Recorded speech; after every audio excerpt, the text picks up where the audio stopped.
26 मार्च 2009 की सुबह लगभग 6:30 बजे के आसपास का वक्त रहा होगा। उत्तर प्रदेश के मुजफ्फरनगर में अफसर जो है कॉलोनी के अंदर दो अधिकारी जो है, जिसमें एक समाज कल्याण अधिकारी होते हैं और दूसरा जो होते हैं वो क्लर्क होते हैं। दोनों अफसर्स कॉलोनी में जो है बैडमिंटन जो है खेल रहे थे और जो क्लर्क होता है वो जानबूझकर शॉट नहीं मार रहे थे, लेकिन जो है ऐसा लग रहा था कि उनका मन खेलने में नहीं लग रहा था। ऐसा देखने पे जो है जो समाज कल्याण के अधिकारी होते हैं वो बोलते हैं कि तुम्हारा मन नहीं लग रहा है, क्यों नहीं शॉट मार रहे हो। तभी जो है दो व्यक्ति आते हैं और वो आकर जो है खड़े हो जाते हैं और यहाँ पर जो है समाज कल्याण अधिकारी जो है एक के बाद एक शॉट मार रहे थे। तभी दो लड़के कहते हैं, सर आप बहुत अच्छे खेलते हैं। इतना कहने पर समाज कल्याण अधिकारी खुश हो जाते हैं और इसी बीच एक इशारा होता है और जैसे ही इशारा होता है एक के बाद लगभग 7 गोलियां जो है लगातार चलती है और सातों गोलियां समाज कल्याण अधिकारी को मार दी जाती है, जिसमें एक गोली लगती है जब आँख निकल कर बाहर चली आती है तथा दूसरी जो गोली होती है वो जबड़ा टूटकर आधा अधूरा रह जाता है और उसके बाद एक गोली उनके सर में जाकर अटक जाती है और जो और गोली होती है जो उनके जो है सर को छूते हुए चली जाती है और एक गोली हाथ में लगती है और दूसरी गोली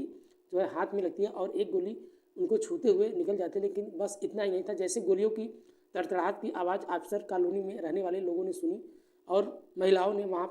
के अफसर ने जो सुना वो सब घटनास्थल की तरफ दौड़कर चले आते हैं और एक लड़का रोने लगता है। वो चिल्ला रहा था, कह रहा था कि मेरे भैया को गोली मार दी, जल्दी से एम्बुलेंस बुलाओ। पास ही में सीईओ खड़े थे और एसडीएम भी खड़े थे, यहाँ तक कि कई आला अधिकारी भी खड़े थे, लेकिन एम्बुलेंस को बुलाने की हिम्मत किसी में नहीं जुटाई और वो बदमाश जो है आसानी से गोली मारकर चले जाते हैं। हालांकि उस अफसर के जो है लिए एक एम्बुलेंस की व्यवस्था की जाती है और व्यवस्था करने के बाद जैसे ही हॉस्पिटल में ले जाते हैं ऐसा लग रहा था कि शायद अब वो बच नहीं पाएगा, क्योंकि चारों तरफ से ब्लड जो है पूरी तरीके से बह रहा था और जो लोग किसी न किसी कपड़े या किसी के पास कोई कपड़ा था या लगता था, लोग जो है लगातार ब्लड रोकने के लिए कहीं उनके सर पे तो कहीं उनके हाथों पे लगातार बांध रहे थे। ऐसे में किसी तरह बांधने के बाद जब डॉक्टरों के पास ले जाया जाता है तो डॉक्टर लोग देखते हैं और उस अधिकारी पर जो हाथ रखने के लिए तैयार नहीं हो रहे थे, कोई तैयार नहीं, क्योंकि मामला कुछ ऐसा था कि आखिरकार डॉक्टर को कोशिश की थोड़ी कुछ उपचार करने के बाद सीधा एक हायर जो है मेडिकल सेंटर में रेफ़र कर दिया जाता है। लेकिन जो है बस इनको जो है अच्छी तरीके से यहाँ से ले जाने के बाद फिर इलाज शुरू किया जाता है। 1 महीने के बाद उस अफसर का जब आँखें खुलती है तो उसने देखा कि उसकी एक आँख बिल्कुल ख़राब हो चुकी थी, क्योंकि उसके बाद उसने ये कल्पना नहीं की थी कि दरअसल इस कहानी में वाकई में इतिहास रच कर रख दिया था। क्योंकि कई कहानियाँ ऐसी होती हैं जिसको पढ़ने के बाद बड़ा सुकून मिलता है, लेकिन तसल्ली भी मिलती है। यह कहानी उन लोगों को ज़रूर सुननी चाहिए जो जल्द में हताश हो जाते हैं और जो है कहीं ना कहीं एक यूँ कहिए कि बहुत बड़ा हादसा हो जाता है, क्योंकि इस अफसर ने जो आगे किया कोई कल्पना नहीं किया था जो है कि इतना कोई कर सकता था। नमस्कार, आदाब, सत श्री अकाल, भदोही प्लस में आप सबका स्वागत है। मैं आपका दोस्त अमित कुमार। आज हम सच्ची घटना का जिक्र करने वाले हैं। दरअसल ये सच्ची घटना शुरू होती है उत्तर प्रदेश के अलीगढ़ की। दरअसल अलीगढ़ का एक गांव का रहने वाला व्यक्ति होता है जिसका नाम शिवदान सिंह होता है और शिवदान सिंह के पास न तो छत था और ना ही कोई वैसा काम धंधा था और यूँ कहिए कि जो है कुछ जो है ज़्यादा मामला था और गरीब आदमी था, क्योंकि वो मजदूरी करने वाला आदमी अपने परिवार का भरण पोषण किया करता था किसी तरह। एक बेटा था जिसका नाम था रिंकू राय होता है, वो जो है उसको लेकर शहर चला जाता है और यानी अलीगढ़ के डोडी नगर में जाकर अपनी मेहनत और मजदूरी करना लगता है। लेकिन तभी से वो जो है क्योंकि ना तो काम करने का कोई अस्थाई था, न काम करने में 2 पैसे इनकम थी, इससे घर का हालत बहुत ज़्यादा अच्छी नहीं थी। रिंकू सिंह राही जो लड़का था वो सरकारी विद्यालय में उसका किसी तरह एडमिशन तो करा दिया जाता है, लेकिन जैसे एडमिशन होता है उसे पढ़ना इतना अच्छा लगता था क्योंकि वो पढ़ना भी शुरू कर दिया था, क्योंकि हर जगह तारीफ होने शुरू हो जाती है और जैसे तैसे करके वो आगे बढ़ रहा था। उसका एडमिशन राजकीय इंटर कॉलेज में हो जाता है और राजकीय इंटर कॉलेज में हाई स्कूल में वो जो है इंटर और हाई स्कूल में इतने अच्छे नंबर से वो पास होता है कि उसे छात्रवृत्ति का एक ऑफ़र मिलता है और कहा जाता है कि अगर तुम पढ़ना चाहते हो तो तुम छात्रवृत्ति मिल जाएगी और इसके बाद आप कुछ कर सकते हैं। और इसके बाद एक मौका मिल रहा था जो जमशेदपुर के अंदर एक एनआईटी कॉलेज होता है, वहाँ से जो है बीटेक करने का अवसर उसे मिलता है और वो बहुत ज़्यादा मात्रा में पैसा लगता है, लेकिन जो पैसा लगता है वह छात्रवृत्ति के माध्यम से पूरा किया जा रहा था। अब बस एक दिन वही बात थी कि वो लड़का छुट्टी के लिए अपने घर आया था और बीटेक जब कर रहा था तो उसका जो पिताजी थे उन्होंने देखा कि वो किसी तरह तुम पेंशन के लिए अप्लाई क्यों नहीं कर देते। शिवदान ने कहा कि मैंने पेंशन के लिए अप्लाई तो कर दिया, लेकिन दफ्तर के चक्कर काट रहा हूँ, कोई सुनता ही नहीं और कोई देने को तैयार नहीं था। क्योंकि तभी उस लड़के यानी रिंकू सिंह राही के दिमाग में ख्याल आता है क्यों ना अधिकारी बना जाए और अधिकारी बनने के बाद गरीब लोगों का बहुत सारा मदद किया जाए। और क्योंकि इसके पिता जो पेंशन नहीं मिल रहा था, जबकि वो हर कदम थे, हकदार भी थे, और यहाँ तक कि उनके दिमाग में आता है और उस लड़के ने सिविल सर्विस की तैयारी करना शुरू कर देता है और दिन रात मेहनत करना शुरू कर देता है। और वो मेहनत करते करते जो है साल 2004 में वह यह बात है कि यूपीपीएससी में उस लड़के को इतनी मेहनत की सिलेक्शन आखिरकार मिल ही जाती है। और वो सिलेक्शन लेने के बाद जो है कैडर मिलता है और समाज कल्याण अधिकारी का ही मिलता है, जो 2007 में ट्रेनिंग शुरू होती है और नवंबर 2008 में उसकी जो है उत्तर प्रदेश जिला मुजफ्फरनगर में एक समाज कल्याण अधिकारी के पद के तौर पर नियुक्ति मिल जाती है। अब वहाँ नियुक्ति मिलने के बाद तो आए दिन देखता था क्या अधिकारी कोई छात्र छात्र आए ऑफिस आते हैं और फिर वो वापस चला जाते। एक दिन अचानक उसने एक लड़की और एक लड़का वहाँ पे आते हैं और वही फिर प्रक्रिया होने लगा। उसने उन दोनों को बुलाया, बोला क्या बात है। तो बच्चों ने कहा कि साहब हम विद्यालय जाते हैं तो वहाँ कहते हैं कि आपकी छात्रवृत्ति ऑफिस में जारी नहीं हुई है, और ऑफिस में आते हैं तो कहते हैं कि आपको जो है छात्रवृत्ति हमने स्कूल में भेज दी है। समझ नहीं आता कि आखिर करे तो क्या करे, पैसा भी बहुत सख्त ज़रूरत है। तभी अधिकारी को यह ख्याल आता है जब उसने हाई स्कूल और इंटर की परीक्षा अच्छे नंबर से पास की थी और उसके अगर छात्रवृत्ति न मिली होती तो शायद ये अधिकारी नहीं बन पाते। उनके दिमाग में ऐसा कुछ चल रहा था। लेकिन कहते हैं कि छात्रों को तुम बिल्कुल टेंशन न लो, तुम चिंता मत करो, मैं कुछ करता हूँ, मैं कुछ देखता हूँ। जब अधिकारी ने कागजों को पलटना शुरू किया तो अपने जो है प्रणाली को देखना शुरुआत किया और ये देखने की कोशिश की आखिरकार क्या मामला है। पता चलता है लगभग 10 साल से लगभग 100 करोड़ रुपए का घोटाला हुआ है। यानी छात्रवृत्ति की जो पेंशन मिलती है या फिर शादी के नाम पे जो सरकार की तरफ से मिलने वाले अनुदान को बड़ा घोटाला होता है। तो छात्रों को घुमाया जाता है, छात्र थक जाते हैं और बैठ जाते हैं। ये नए नए फर्जी तरीके से अकाउंट खुलवाए जाते हैं और वो पैसे किसी दूसरे जगह भेजे जाते हैं। इसलिए इन अधिकारियों ने जब इसमें भी जो है खेल तमाशा शुरू हुआ तो भ्रष्टाचार शुरू हुआ तो घोटाला हुआ। उस जो है घोटाले को जो है खोलने के लिए सब सबूत इकट्ठा करना शुरू कर दिया जाता है। और विभाग में ही एक दो नहीं बाबू होते हैं जो इस बातों को जान रहे थे, क्योंकि वो उनको तुरंत इस बातों की जानकारी मिल रही थी और उन्होंने उच्च अधिकारियों को तुरंत ही इस नेताओं और तुरंत ऐसे अफसरों को जो है ये खबर देना शुरू कर देते हैं जो घोटाले को काफ़ी तरीके से अच्छे से निभा भी रहे थे। और वो जब किताब खुलना शुरू होता है तो उसमें जो है लगभग पहुँचने के बाद जेल जब इस सूचना मिलता है कि जितने भी घोटाले किए हैं सबको जेल भेजा जाएगा। इसी बीच लखनऊ के एक बड़े अधिकारी का फ़ोन आता है रिंकू सिंह राही के पास। कहते हैं कि समाज कल्याण अधिकारी जी, आपको जो काम करना है फिर आपको फिर मरना ही होगा, क्योंकि आपको पता है कि आपकी लाश कहाँ पर जाएगी ये आपको भी नहीं पता है। क्या आप में कोई दिक्कत है? इस तरह की जब धमकी भरी जो है उनको मिलने लगी तो रिंकू सिंह राही डरते नहीं हैं और वो सोचते हैं कि अरे कोई दिक्कत नहीं, इस तरह की तो दिक्कतियाँ या परेशानियाँ तो बहुत आती हैं। क्योंकि एक दिन पता चलता है कि एक व्यक्ति आता है और कहता है साहब तुम्हारे नाम की लगभग 50,000 रुपये की सुपारी दी गई है और किसी दिन आप मारे जाओगे। रिंकू राही ने अपने काम को जो कर रहे थे वो अंजाम देने से पीछे नहीं हट रहे थे और लगातार वो जो है काम कर रहे थे। लेकिन वहीं मुजफ्फरपुर नगर में डीएम साहब कहते हैं कि तुम पूरी कहानी उनको जाकर जब जो है रिंकू सिंह राही की सारी बात बताते हैं तो तुम अपना काम पूरी तरीके से, डीएम साहब बोलते हैं तुम अपना काम पूरी तरीके से ईमानदारी से निभाओ और तुम्हें डरने की कोई ज़रूरत, घबराने की कोई ज़रूरत बिल्कुल नहीं है। अब रिंकू सिंह राही ने अपना काम करना शुरू कर दिया और इसी 20 साल 2009 की बात है, 26 मार्च 2009 की ये मामला है। उन दिनों इलेक्शन की तैयारी चल रही थी। बताया ये भी जाता है कि लोकसभा इलेक्शन का और लोकसभा का इलेक्शन होना था। इलेक्शन का सारी पावर जो है चुनाव आयोग के पास जो है ट्रांसफ़र वो अदला बदली कर दी गई थी और किसी बस की बात नहीं थी, क्योंकि ऐसे में अधिकारियों की खुद फंसता हुआ देख सोचता था कि आखिरकार ट्रांसफ़र इनका क्यों ना कराया दे। मामला इलेक्शन कमीशन के हाथ में पहुंच चुका था, क्योंकि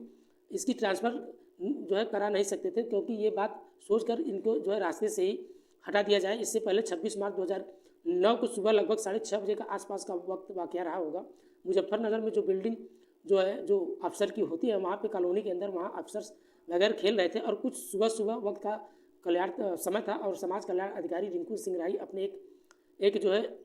कलर के साथ वहाँ पे बैडमिंटन खेल रहे थे। तभी दो व्यक्ति वहाँ पहुँचते हैं और आने के बाद उन्हें एक इशारा किया जाता है और यह अधिकारी को इशारा दिया जाता है। इसके बाद 7 गोलियाँ जो है चला दी जाती है और 7 गोलियाँ चलाने से जैसे अधिकारी को लगता है अधिकारी ज़मीन पर गिर जाते हैं, वो लहूलुहान हो जाते हैं। और इसी बीच वो घर तक खबर पहुंच जाती है और एक लड़का आता है और रोता वह कहता है कि मेरे भैया को बचा लो, हॉस्पिटल पहुंचा दो। लेकिन वहाँ सीओ भी थे और एसडीएम भी थे, यहाँ तक कि कई अधिकारी भी थी, लेकिन किसी ने एम्बुलेंस बुलाने की हिम्मत नहीं जुटाई, क्योंकि आखिरकार एम्बुलेंस आता है और फिर हॉस्पिटल में उनको भर्ती कराया जाता है। डॉक्टर साहब जवाब दे देते हैं, कहते हैं कि हायर जो है मेडिकल सेंटर में ले जाया शायद इनकी जान बच जाती, लेकिन वहीं 1 महीने लगता है और अधिकारी की आंखें खुलने के बाद पता चलता है कि उनकी एक आंख बेकार हो चुकी है और कान जो है वो कान को सुन नहीं सकते थे, वो बिल्कुल बंद हो चुका था और एक कान का पर्दा फट चुका था, पूरी तरीके से वो टूट चुका था, क्योंकि हाथों में चोट और एक तरफ जो है यूँ कह सकते हैं कि वो व्यक्ति पूरी तरीके से अस्वस्थ नहीं बल्कि यूँ कहीं विकलांग हो चुका था, क्योंकि अब वो जो है जो विकलांग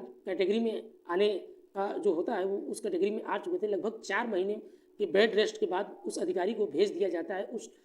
ठीक होने की कोशिश करते हैं। बाद में जैसे ही सीट पर बैठते हैं फिर वही जो है घपले और घोटाले का खोलना किताब शुरू कर देते हैं, लेकिन पता चलता है कि उस अधिकारी का ट्रांसफ़र कर दिया जाता है और वो ट्रांसफ़र कर दिया जाता है भदोही में। जाने के बाद वहाँ भी उन्होंने पूरी फाइल जो है खोलना शुरू कर देता है और ये बताने की भी जो है इस विभाग में जो है घपला की घोटाला कितना भ्रष्टाचार हुआ है। अब महज 4 महीने लगे और ट्रांसफ़र हो जाते हैं। ट्रांसफ़र के बाद उन्होंने जो है श्रीवास्तवी भेजा जाता है। श्रीवास्तवी भेजने के बाद वहाँ का चार्ज लिया जाता है और उन्हें फिर वहाँ से भी फाइल जब खोलना शुरू करता है तो पता चलता है 3 दिन बाद बिल्कुल ज़रूरत नहीं है, आपको कहीं दूसरी जगह जाना चाहिए। इसके बाद उन्हें जो है ललितपुर भेजा जाता है, वहाँ भी ललितपुर समाज कल्याण के अधिकारी के तौर पर भेजा जाता है। वहाँ जाने के बाद 1 साल तक वो काम करते हैं और लेकिन सीधे उल्टे और जो है आरोप लगाकर उन्हें सस्पेंड कर दिया जाता है। बस ये चलता रहता है। इसके बाद वो चाहे नेता हो चाहे अधिकारी हो, यूँ कहिए या फिर माफिया हो, सभी लोग शामिल थे और इस अधिकारी को किसी न किसी की तरकीब से जो है सबक सिखाने की कोशिश कर रहे थे। आखिरकार एक दिन ऐसा वक्त आता है, अब जो है सरकार जो है बदल चुकी थी और जब सरकार बदल चुकी थी तो बसपा पर जो है बसपा अब जो है सरकार आ जाती है, लेकिन वहीं अखिलेश यादव जो है मुख्यमंत्री बन चुके थे। और बात कर रहा हूँ 26 मार्च 2012 की, और इस अधिकारी ने भ्रष्टाचार के खिलाफ इतना बड़ा जो है काम नहीं किया और पहले ही दिल्ली जंतर मंतर जाकर जैसे प्रदर्शन जो है वहाँ पे मंत्री लोग कर रहे थे और ऐसे में अगले ही दिन चेतावनी दी जाती है कि जाकर उन्हें लखनऊ से निर्देशालय से ठीक सामने में जो है अनशन पर जो है बैठ कई अधिकारियों को समझने की कोशिश की कि तुम भी ऐसा मत करो, पहले भी इतना सब कुछ हम झेल चुके हैं, अब ऐसा करेंगे तो सही नहीं होगा। जैसे इस अधिकारी पे जाकर अनशन शुरू किया तो तुरंत ही एक डॉक्टर की टीम आती है और डॉक्टर की टीम अपने के बाद जो है वो चेक करना शुरू करते हैं। ऐसे में अक्सर होता है, अनशन में कोई भी बहुत बड़ी बात नहीं है क्योंकि, लेकिन अब ये जो है अधिकारी यानी समाज कल्याण अधिकारी रिंकू सिंह राही जो है मेंटल घोषित कर दिया जाता है और एक तरह से जब मेंटल घोषित कर दिया जाता है क्योंकि उन्हें जो है मेंटल हॉस्पिटल में भर्ती भी करा दिया जाता है। इनका दिमाग पूरी तरीके से खराब हो चुका है। हालांकि 1 दिन 2 दिन नहीं बल्कि यूँ कहिए कि बाद में जो है सीधा उनका ट्रांसफ़र कर दिया जाए और ट्रांसफ़र फिर ये जो है पहुंच जाते हैं उस जगह यानी जहां अलीगढ़ पहुंचे थे, जहां से उन्हें जो है पैदाइशी हुई थी और उन्होंने वहीं पे जो है समाज कल्याण अधिकारी बनाया जाता है। और ऐसी स्थिति में लगातार घपले घोटाले होने के चक्कर में जो है रह रहे थे, लेकिन अधिकारियों ने जो है एक प्लान बनाया क्योंकि उस व्यक्ति को राजकीय IAS PCS की तैयारी करने के लिए जो है भेज दिया जाता है। इस तरह से लगभग उत्तर प्रदेश के अंदर 7 यानी 9 ऐसे कोचिंग सेंटर है जहाँ IAS और PCS की जो है तैयारी की जाती है। जहाँ तक कि बात करें जो छात्रों को रहने और रुकने का सब कुछ खान पान का व्यवस्था भी होता है और सरकार जो है इनका पूरा खर्च उठाती है। ऐसे में एक इंटरव्यू में उनको भेजा जाता है और वहाँ जाने के बाद वो अपना काम करना शुरू कर देते हैं, लेकिन जो है RTI लगाकर भारतीय जानकारी इकट्ठा करना शुरू हो जाते हैं और इसी तरह उनका दंगा फसाद जो है दंग और फसाद मतलब इस तरह से लोगों के लिए जो है परेशानियाँ लगातार बढ़ती जा रही थी। और ऐसे में जो है उनका ट्रांसफ़र फिर अलीगढ़ के हापुड़ में की तरफ जो हो जाते हैं और हापुड़ में भी उनको जो है राजकीय IAS PCS में जो कोचिंग सेंटर होती है उसमें भेजा जाता है। यदि जो है RTI लगाया जाता है तो वो जो है घपले घोटाले की कोशिश करना या यूँ कहिए कि एक स्टूडेंट में आ जाता है। ऐसे में स्टूडेंट आने के बाद जो है कहा जाता है कि सर आप जो है एक यूँ कहिए कि बात पूछनी है आपको, लगातार सालों से लगातार मैं देख रहा हूँ घपले घोटाले की जो साजिश आपके ऊपर लगाई जा रही है, ऐसे में कुछ बदलाव कर सकते हैं या नहीं पाए, फिर भी आप चाहें तो अपने जो है नुकसान जो आपका पहुंचाया है बोले मैं क्या करूं। तो रिंकू राही ने जो है सिंह ने जो है स्टूडेंट से पूछा, स्टूडेंट कहा कि सर हम भी पढ़ते हैं यहाँ भी, आप भी पढ़ते, क्यों ना आप ज़्यादा से ज़्यादा मेहनत करें और पढ़ाई करें और आप UPSC निकाल दें और आपसे बन जाए। और रिंकू राही कहते हैं कि आप मजाक कर रहे हो। लड़का कहता है कि सर मैं मजाक नहीं कर रहा हूँ क्योंकि आपका दिमाग बहुत ही बेहतरीन और काफ़ी शानदार तरीके से पढ़ाई में लगता है और आप वैसे इतने होनहार हैं क्योंकि UPSC तैयारी करें और सारा दिमाग उस पर जो है घपले और घोटाले से हटा दें। ऐसे में UPSC तैयारी में जो है लगाइए और ज़्यादा बेहतर होगा क्योंकि रिंकू राही जो है बात उनके दिमाग में जो है इस तरीके से जो है चलने लगता है और यूँ कहिए कि इस कदर हो जाता है उन्होंने दिन रात पढ़ाई जो है पढ़ना शुरू कर देते हैं और उन्होंने ये चमत्कार आखिरकार दिखाई देता है। और किसी उम्मीद नहीं की थी कि जो विशेष कैटेगरी, यूँ कहिए कि जो कैटेगरी में उन्होंने लगभग 2021 में यूपीएससी एग्ज़ाम क्वालिफाइड किया, जिसमें 683वां रैंक उनका हासिल करने के बाद वो आईएएस कैडर मिल जाता है और वो आईएएस का कैडर जो है मिलता है और उत्तर प्रदेश में उन्हीं जगह उनकी पोस्टिंग होती है जो उत्तर प्रदेश के किसी भी हिस्से में आ जाते हैं। इस तरीके से जो है सूचना को सोशल मीडिया के माध्यम से, अखबारों के माध्यम से, टेलीविज़न के माध्यम से पता चलता है कि एक अफसर जो 7 गोलियाँ, उस अफसर ने जो है यूपीएससी 2021 में क्वालिफाइड कर दिया गया है, क्वालिफाइड कर लिया। ऐसे में आईएएस अफसर बन गया और तब यह जो है किसी चमत्कार से कम नहीं था, क्योंकि जब सोशल मीडिया वाले और उनका इंटरव्यू कर रहे थे तो ऐसे में इंटरव्यू करने के दौरान पता चलता है कि एक आँख उनकी जो है, उनकी आँख जो ख़राब हुई थी, ऐसे में वो जो है नकली आँख भी जो है यूज कर रहे हैं और जबड़ा वो भी जो है पूरी तरीके से खुल नहीं पाता, लेकिन वो अभी फ़िलहाल उनको सुनाई भी थोड़ा ठीक ठाक ही देता है इस समय। और हाथों में जो गोलियां लगी थी, ऐसे दिक्कत परेशानियां होती हैं, लेकिन जो हिम्मत उन्होंने नहीं हारा, इसके बाद भी ये जो है काम करना शुरू कर देते हैं। लेकिन कुछ ही दिन पहले की हम बात है, 18 फरवरी 2021 में मुजफ्फरनगर की एक ट्रायल कोर्ट में ये इन पर जो गोलियां चलाई गई थी और इनके उन्होंने जो एफआईआर भी दर्ज कराई गई थी और उसमें 8 लोगों के खिलाफ एफआईआर भी दर्ज कराई गई थी, जो कोई सबूत जो है मिलता नहीं, लेकिन 4 लोगों के खिलाफ सबूत मिलता है, जिसमें ये भी बताया जाता है कि जो शूटर थे वो जो है एक बॉबी उर्फ पंकज होते हैं और उनका नाम, एक का नाम प्रहलाद होता है और उनके एक बाबू भी होता है, जो बाबू कौन है वो तो पता नहीं, लेकिन एक नाम जो है कई नामों जैसे अशोक होते हैं, इनके खिलाफ भी एक साल यूँ कहिए कि साल की जो है यूँ कहिए कि आजीवन कारावास की जो है 101 की धारा के तहत शायद उनको लोगों को जो है कुछ दंडनीय अपराध भी सुनाया गया। और इस अधिकारी ने यानी जो मसूरी से जो है लवास हो जाते हैं वहाँ तक की एक ट्रेनिंग दी जाती है और ट्रेनिंग के बाद वो जाते हैं, इधर उधर घूमते हैं। लेकिन इसकी पहली पोस्टिंग जो है यूँ कहिए कि सुनार में कोई हैरान कर देने वाली, दरअसल पहली पोस्टिंग उनकी होती है 2024 में और मुजफ्फरनगर पहुँचते हैं ज्वाइनिंग भी मजिस्ट्रेट बनकर। उनको जो गोलियाँ लगती हैं उन जगह पे भी जो बैडमिंटन की कोर्ट में जो होती हैं, ऐसे में जो गोली चली थी, एक 7 गोलियाँ मारी जाती है और बैडमिंटन के पास जो ये खड़े होकर उस दिन जो घटने का याद करते हैं और ऐसे में किसी ने ये पूछा नहीं कि सर आप क्या खड़े हैं, क्यों खड़े हो। उन्होंने एक ही बात जवाब दिया कि उस दिन को हम पुराने अपने दिन को याद करें, जो पूरे घटना को जो है यूँ कहिए कि याद कर रहे हैं। ऐसे में दोस्तों इस पूरे घटना को सुनाने के माध्यम से किसी का दिल दुखाना नहीं था, बस आपके साथ शेयर करना था। आप अपना सपोर्ट और प्यार बनाए रखिए। आशा करते हैं दोस्तों आप लोग जहाँ भी होंगे सेफ होंगे, सुरक्षित होंगे, अच्छे होंगे। हालांकि दोस्तों इसमें इस कहानी के माध्यम से एक सीख तो ज़रूर हुई, मिली आप लोगों को, हमें भी मिली, क्योंकि ये जो एक कहानी है उस रिंकू राही की वास्तव में कोई जल्दबाजी से काम करना ठीक नहीं होता। हालांकि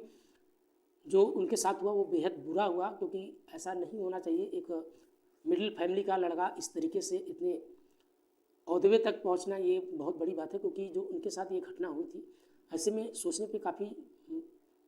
दिमाग जो है लोगों का अजीब सा होता है। लेकिन हालांकि उनको सफलता मिली और उस मुकाम तक पहुंच गए। दोस्तों आप भी जहाँ भी रहें सेफ रहें, सुरक्षित रहें, अच्छे रहें। मिलते हैं नेक्स्ट में। आज के इतने, तब तक के लिए बाय बाय, गुड नाइट, जय हिंद दोस्तों।